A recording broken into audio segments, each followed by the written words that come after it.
But as the years went by, it started to take shape. So there was the first wave, second wave, as well as the third, fourth. What were these? So, in those years, there was psychodynamic theories that were followed, which were also under family therapy. And then from there, they moved on to behavioral as well as humanistic approaches. And all these were believed to say they are family therapy. But then there was another one, which is known as the third fourth. This one is now the one that brought about a major paradigm shift, or a major shift in the way people looked at family therapy. And this third fourth,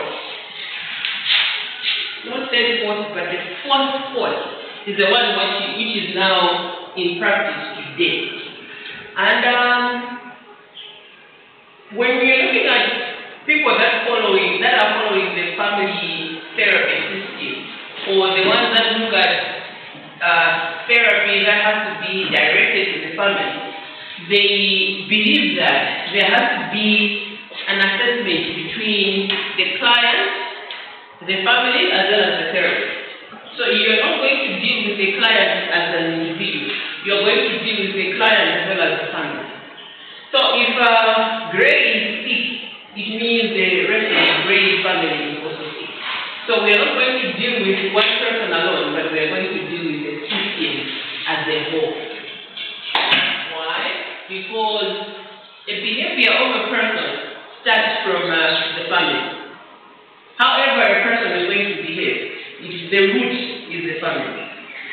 And again, if there is a malfunctioning in one person, it means that in the family there are some patterns that have also gone haywire. Therefore, if you're going to treat one person and let them go back to the family, that person is going to be dysfunctioning again, because the root cause of behavior or the habits that are in this particular person, they are coming from the family. So this is why they say that if you want to treat a person, you are not going to treat this person as an individual, but you are going to treat them as a family because they are part of a system. We understand the perspective?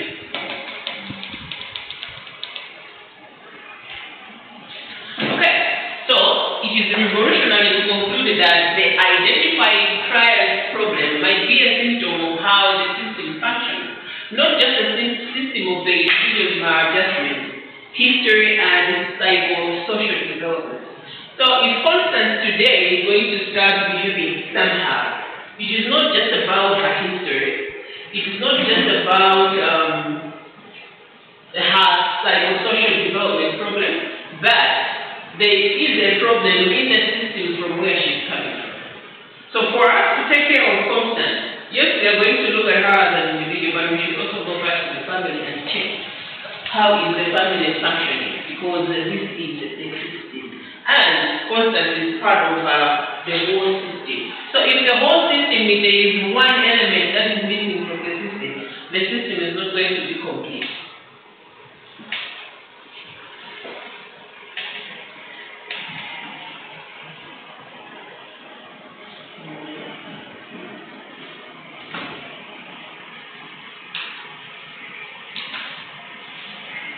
So, the perception of family therapy is grounded on the assumption that a client's problematic behavior may be or may serve a function or purpose for the family.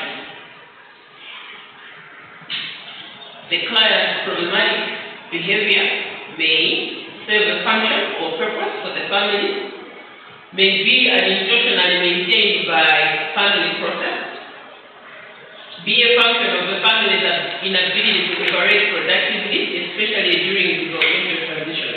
What are we saying here? Sometimes a family can run as a family and everything else looks normal in court in this particular family, but in real sense, there is something not right about it. So, it can be unintentionally maintained by the family process. How the family runs the house can also be a way how they are maintaining this functioning of the person. So, you will hear people that go like, this minister what? But when this person comes into the society, it's weird. You don't just behave like this. But then the person tells you this is how we do it at home. And therefore there is nothing wrong about it. So we are saying the assumption rather than the fact is that the problem may be unintentionally maintained by the family process, but also how the problem is being presented by the person can also set a purpose for the family. And a dysfunctional practice is handed down across generations.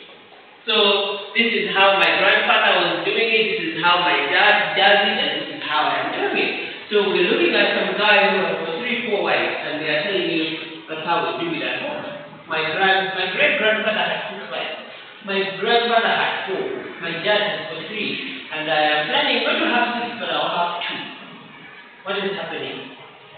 Symptoms of dysfunctional parties handed down across generations. So because it has been happening in that family for quite some time, it is now said to be something that is normal. So all these assumptions challenge the more traditional intrapsychic framework for conceptualizing human problems and their formation. When we come to this point, we believe that each person or each individual is responsible for their behavior. How we behave is because of what I have gone through in my life. Or how I am behaving is because of what is loaded in my unconscious part. But family therapy says no. How a person is going to behave is because of how the family is like. So this is where now family therapists come in conflict with other therapists when they are carrying out their therapy. Because it's about one person and not anyone else. You are responsible for the problems that are happening in your life.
Your mother is busy getting down with BP and all that. Your dad, because he's trying to be strong and be a man, he's busy also drinking. Because he doesn't want to talk as much. He thinks he has raised a family. So as he is drinking, there isn't enough money for each one of you in the house. And the whole family has crushed that. So you want to help Grace in this area, then everybody else has to do that. Because if we take you out and help you, what is happening to the rest? Your siblings still want to be like you, but the you has changed. It's no longer the you that they used to know. Your mom is not so sure everything else has changed. This is what we are talking about. So, your reaction or your actions will simply come back to boomerang. So, you're causing your dad to drink a lot, and then eventually he doesn't have money to pay for your school. Or how you're behaving, they have come to a point where they say, I think there's no point in sending you to school. Something else? The development of family systems therapy. So it has evolved throughout the past 100 years. And today therapy is creatively employs various perspectives when tailoring therapy to a particular family. So we are going to look at a brief history of overview of some of the key figures associated with the development of family therapy or family systems therapy. So there is one which is known as Adrenian family therapy. All these will fall under family therapy system. So one system is this one which is known as Adrenian family therapy. This one was the first psychologist was known as Alfred Adler, so Adrenian is coming from his name. And his approach was systematic. And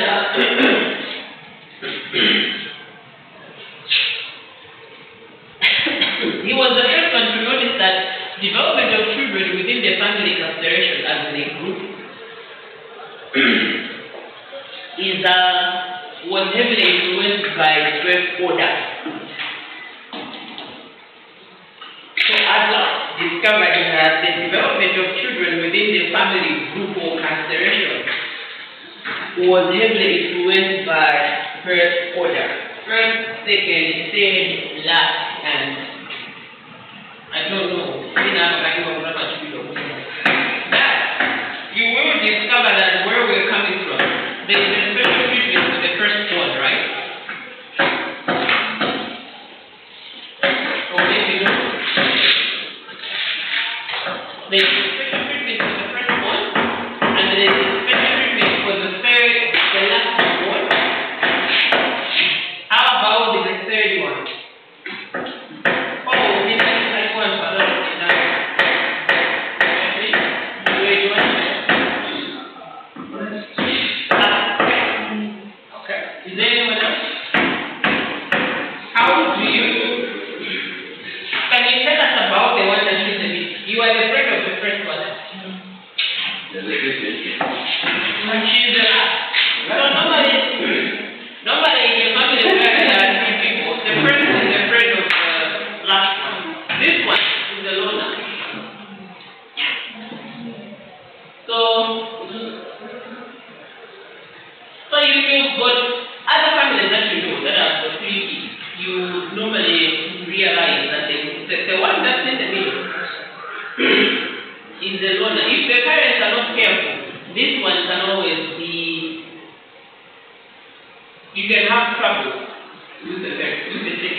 to the current time, I have always been alone. Always. What do you mean? You feel like parents? No. I'm saying for the firstborn is always treated different. Second, last also treated different. Even the second one, maybe she was always home with my parents because I've never stayed home. So maybe that's the difference. I could tell that, okay, that's what's up. You've never stayed home. No. Now I understand. The second point. Now I understand. The second point. Ed is travel service. No, I've never been travel service. How many are you? 2. Oh, yeah, but... So the second one.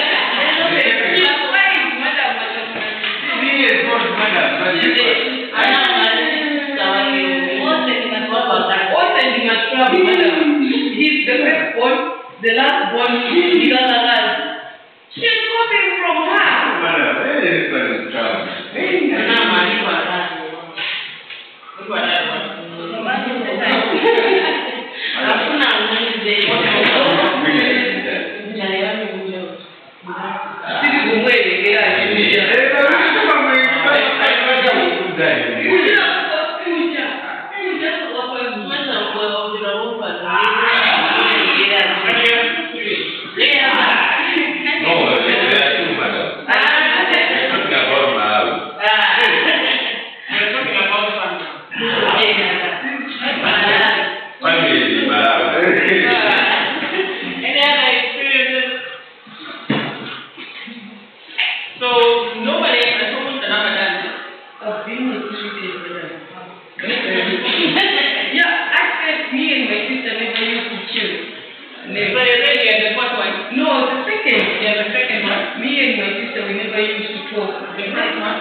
No, the first one is a boy.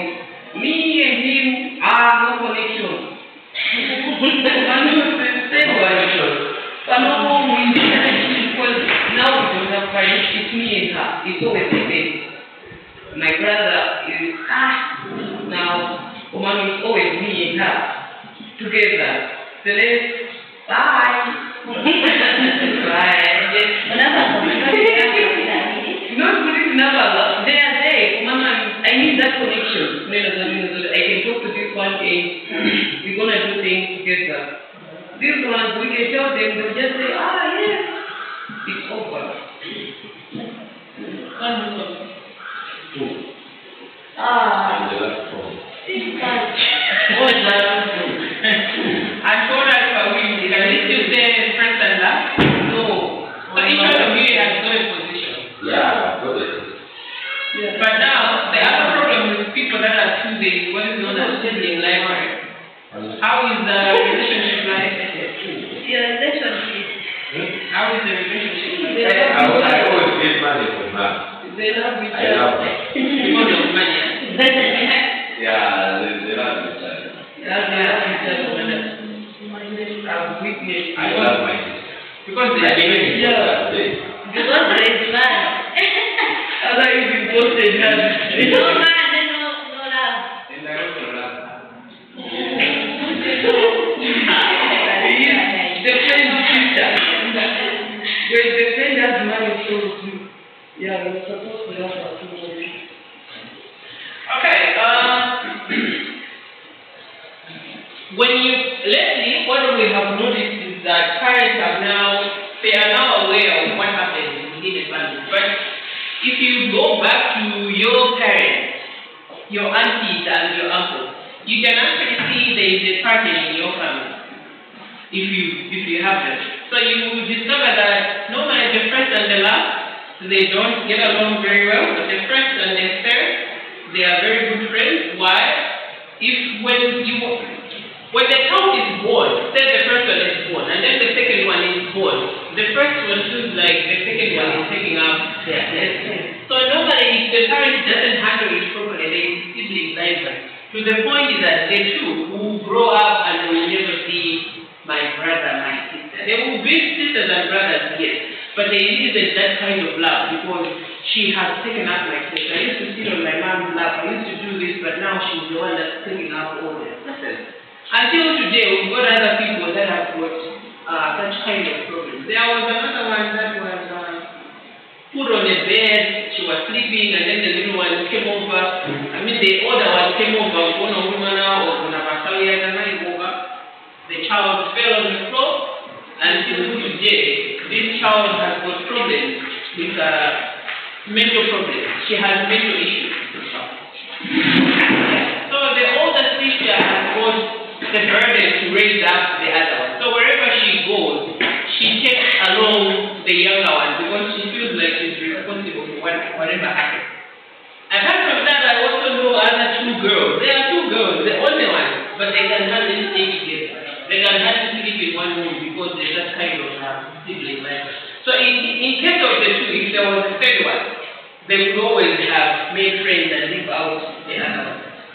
So Allah was, he thought that birth order, even though it appears to have some constants in each position, he believed that it was in the application children assigned to their birth positions that come with it.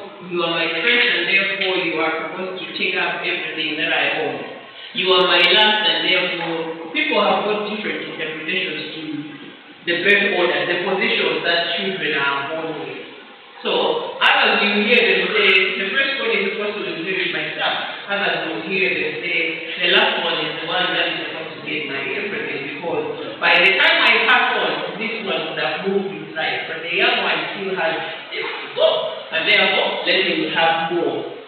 And it was Rudolph in about 1950 1973 who refined Adler's concept into a typology of mistaken goals and created an organized approach to family therapy. So Rudolph now said, no, it's not about the birth order. There has to be a way how we can define the family therapy. There has to be a way how we can say problems come in within the family, not about the position. And his basic assumption was the same Adrenian family, but then he just refined it to say that both parents and children often become locked in repetitive negative interactions based on mistaken goals that is with all parties involved. So what is happening? Here, Rudolph says that it's not about the birth position, but it is about family as a whole. What is the habit that the family does repeatedly? So day in, day out, what is it that the family is doing? So if these are mistakes, then these mistakes are maintained. And by the end of the day, they achieve their goals, yes, but in a mistaken way. So that's what Rudolph defined the Adrenian. So Rudolph did not change the Adrenian family method, but what he simply did was to refine it to say, as a family, what is it that you do together? Is it something that is wrong to achieve your goals? Is it something that is okay? So, what do you agree as a family?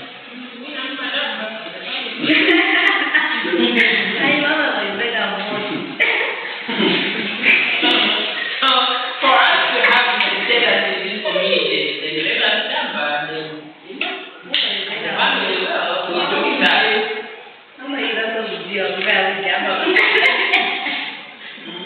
So it could be different types of goals. Some are mistakes, some are very good goals. So as a family, you can also have a goal to say, okay, in this house we want each one of us to become jobless. In this house we want each one of us to be entrepreneurs.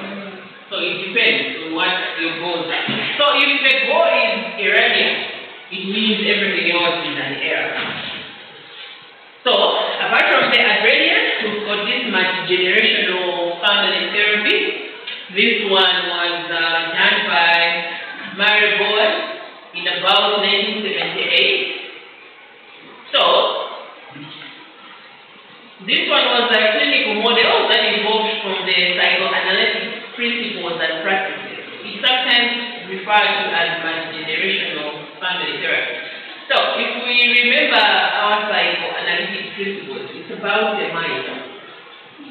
So, and his associates implemented an innovative approach to schizophrenia at the National Institute of Mental Health, where Bowen actually hospitalized entire families so that family systems should focus on the care. So, Amira goes to a therapist presenting a problem. The next thing is everybody else is coming to the hospital and they are going to be hospitalized. Why? Because they want to focus the therapy on the entire family, multi-generational family therapy. So in your house, who do you stay with? I stay with my mom, my dad, my sisters and my brother, and of course my dad's mother. So everybody else is going to come. Why? We want to take a look at each one of them to understand why Amira is behaving the way she is behaving. So this is a multi-generational family.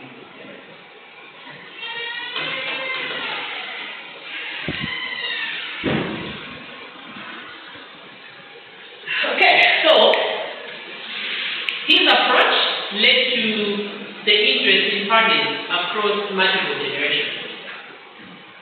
So, unfortunately or fortunately, where a case has got different generations, the mother, maybe 4 or 3 generations, they were able to look at the parties and understand why the last one is behaving the same way by looking at the behaviors of the forefathers or the other older parents. So he considered that problems manifest in one parent family will not significantly change until relationship patterns in one's family of origin are understood and directly challenged. Understand how they live, and you understand what the person is manifesting. When you do that, you'll be able to help them, but you can't help them as an individual, you need to help the whole family. It operates under 2 forces, togetherness and individuality. This is something that is interesting, whereby too much of any one force can create an imbalance of the two. What do you understand by togetherness and individuality? Doing things as a group and doing it one-on-one. Okay. So as a family, you live as a group, but as a family, you're also an individual in that group of the family. Yes. So if you are going to do a lot of me, then there is an imbalance. If you are going to do a lot of group, there is an imbalance. There has to be a balance between me time and us time. So as a group, as a family, yes, stick together, play, do stuff together, but it doesn't have to be all, because you also need to be an individual, because eventually you are going to forget. So, do your me time, do your us time. Even in other relationships, there is need for the us time, there is also need for me time. So, when you do your me time, it is the time where you are going to refresh. And then when you go back to the group, you're going to be someone who is bringing in something new and different. But if you're going to be as all the time, it's going to eventually get boring. So, Bowen says there has to be a balance between the two individualities as well as the group work. Then there is the human validation process. Explain the story family therapy. Nigerian. You guys have a process model.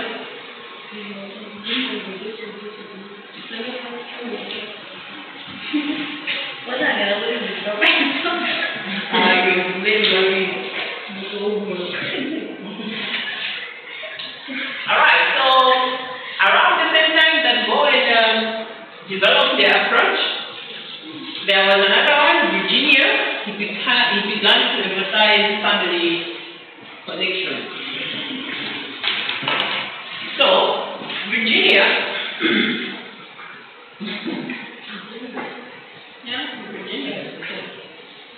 her work had already led her to believe in the value of a strong, nurturing relationship based on interest and fascination with those in her care.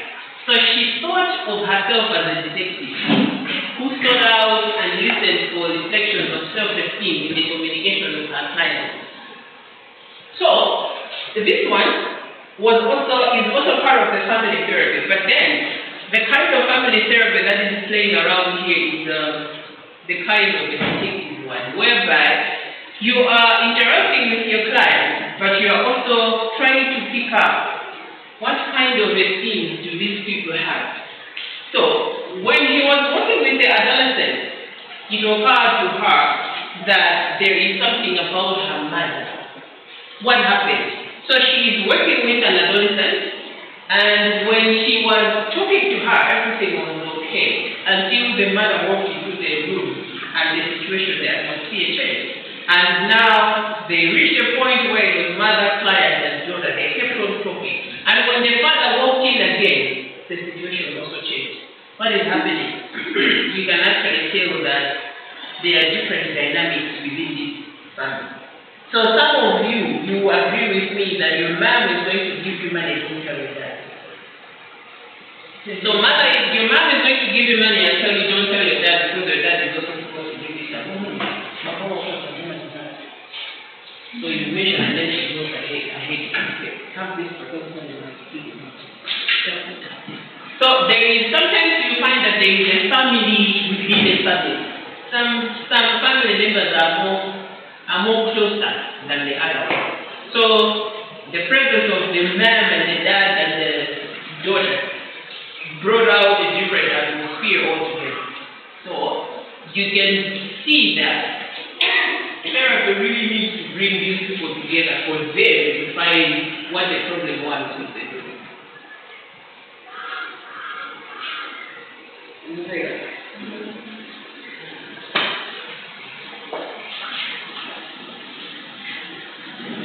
Some of you will be at ease to talk to your mom about issues and to talk to your dad about issues. Some of us will be at ease to talk to the fathers and like mothers. When they are all both present, there is an awkwardness, especially on the mother's side. Most of the time, dads are objective. So they will actually say it as it is. But the mothers will keep quiet, but after that meeting, we'll come to a meeting. Experiential family therapy, this one is also another one. And Whitaker is the one that's pioneered this one. It is also known as experiential symbolic approach. Okay, so what Whitaker did was, there is an application of existential therapy to family systems, whereby the stress of choice, freedom, self-determination, growth, and actualization was emphasized. So, what Whitaker was saying was pioneering was that within a family, there has to be that space where a person needs to make a choice. They need to have that freedom, self-determination, growth, and actualization. As we are growing up as a group, but as individuals, we've got goals that we want to actualize. There are places that we want to step in to say, this is what I want to become. So, there is a very important, there has to be a relationship between the family as well as the therapist, and when that relationship is in place, there should be a realness so that the therapist should be able to help the rest of the group. So what is happening here? Experiential family therapy experiences. Each one of the family members has to have a choice. Balancing between the individual and the group has to have a choice. Apart from that, yes, my sister is an engineer. We cannot, all of us cannot become engineers. I want to be a social worker. That's a choice.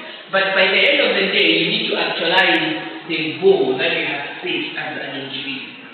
So, as the therapist is dealing with this kind of a family, the therapist has to be presented with real life situations so that the therapist should be in a position to help each one of them experience experiential family therapy. Can I go?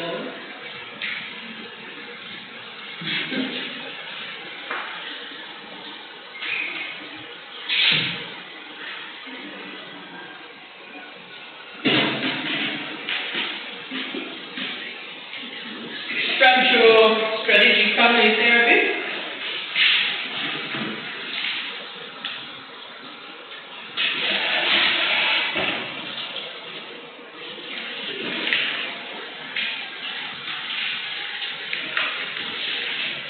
So the central idea was that an individual symptoms are best understood from the vantage point of interaction of parties with the family, and that structural changes must occur in the family before an individual's symptoms can be reduced or eliminated. So this one was dealing with the delinquent boys, the ones that are troublesome, whether they are on drugs, whether they are on behavioral problems, and so on and so on. So he believed that the family and the structural changes must occur in the family before an individual's symptoms can be reduced or eliminated. So if family is on drugs, or if family is she's a drug addict, before we take care of family, we need to take care of the structure or the family structure first. So, before we eliminate whatever is happening, whatever is bothering family, we need to go back to the family and put the family in place before we put family back in the place. So, the first thing that is supposed to happen is take care of the structural changes. And then, when you do that, then we can reduce the problem that is happening in family life. So, structural, strategic family therapy. Why are we saying strategic? The first strategy is you take care of the family first before we take care of the problem. When we do that, then family can always go back to the old system, which is going to be clean enough for her to adapt to the new change that is being applied.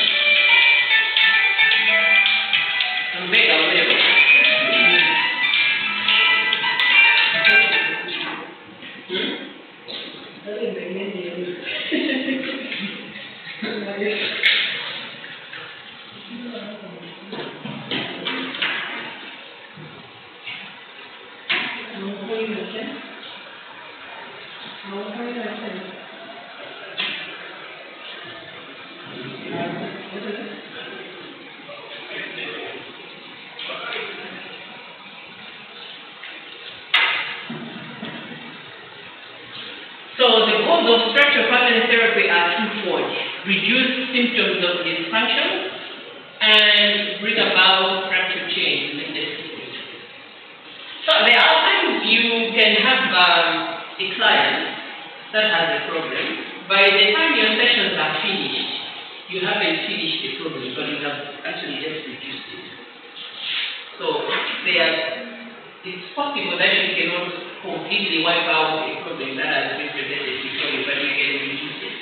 So, the goals of structural family therapy is to reduce the symptoms, but at the same time also correct the system from which this problematic person is coming from.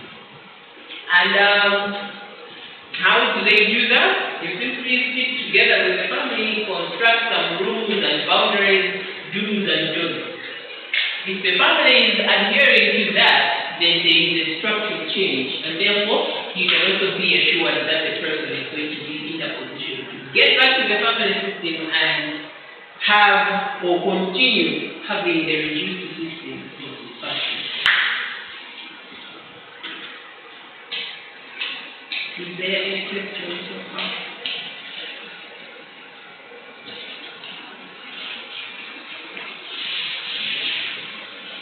So, strategic family therapy is a way to address problems within a family by looking at invisible rules or boundaries which help in its functioning. In families, there are rules that are invisible. Nobody starts you together to say, in this family, this is how we do things. But no, we do that. But the way we operate, these are rules that are invisible, these are boundaries that are invisible. That a therapist is going to come in and work with those rules. When we are sitting around the table, you will discover that even in the sitting room, you can work that, but nobody says this is the chair for our dad. When the dad comes into the living room, he goes straight to that point. It's an invisible rule. When you're sitting there and you see him walking, you simply stand up and identify yourself. Whether it's sitting on the table, you know, this is the chair of my dad, this is where my mom is. When you sit there, you actually just drag you out without even saying, then it is. So, the function of the therapist is simply to come into the family and look at these unannounced boundaries and rules and try to rearrange them to make sure that the family is going to function together. There are other times you will discover that food-wise, there are also those rules that haven't been mentioned, but you know, this is that, this is that. Whether they are parts of the chicken or parts of the fish, you know, this one is for my dad, this one is for me. For those of you that are for the younger siblings, you find a yogurt in the fridge, you won't touch it because you know. And even when the little one finds you eating the yogurt, they will touch you and know that you're eating the yogurt. What is happening? Boundaries and rules that have been set. So these are just examples, but there are some other rules that also play around with people's behavior within that family. You come in late, no one says anything about it. Or nobody has ever said in this house, latest is 5 o'clock, everybody has to be there. So if I want to teach wrong, we don't need to mom where we are down.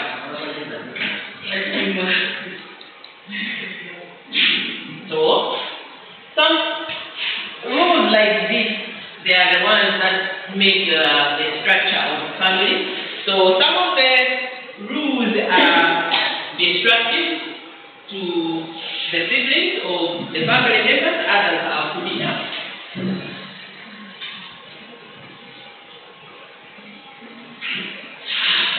Okay, what are the recent innovations that have so far happened in family therapy?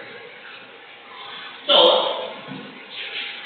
in the last decade, feminism, multiculturalism, and postmodern social constructionism have all entered the family therapy field. So what is happening is that we used to have those family therapies that we have spelled out, the ST, the strategic family therapy, the agrarian, and all those that we have spelled out. But then recently what is happening is that therapists are taking families, treating them, looking at the condition that the family is going through. So it's a matter of taking strategies from different therapies and then you address the problem at hand. So sometimes it's strictly agrarian, sometimes you take agrarian and go with theory, you put them together and then you address the kind of problem that has been for you. So